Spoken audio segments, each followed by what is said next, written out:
Let me read you a short story. Namasyal si Navina. Sumakay si Navina sa van. Kasama si Val, Vic at Dan. Sila ay may pupuntahan. Visayas kanilang papasyalan upang makita tanawing naggagandahan. Ja, ang kapatid ni Jun. May bagong kapatid si Jun. Ito'y ang sanggol na si Jen. 4 na sila ngayon. Si Jun, ang bunsong si Jen, si Kuya Jay at si Ate Jessa.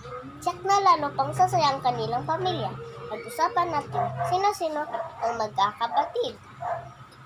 Ang magkakapatid po ay si Jun, ang bunsong si Jen, si Kuya Jay at si Ate Jessa. Number 2, sino-sino naman ang iyong mga kapatid? Wala po akong kapatid. Number 3, ano-anong bagay ang gusto niyong gawin ng magkakasama? Kung meron po akong kapatid, gusto po namin maglaro. Number 4, mahal mo ba ang iyong kapatid? Opo, paano mo ito ipinapakita? Sa pamamagitan po ng pag-aalaga.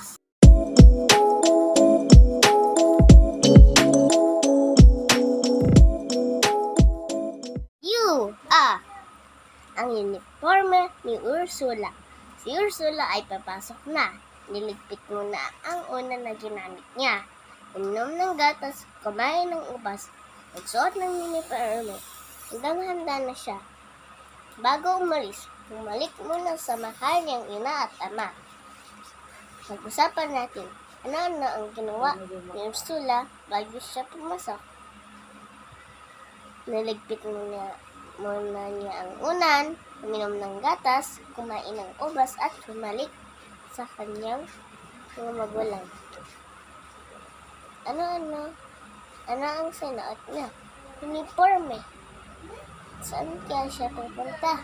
Sa paaralan. Paano ito nakita ni Ursula na mahal niya ang nanay at tatay niya?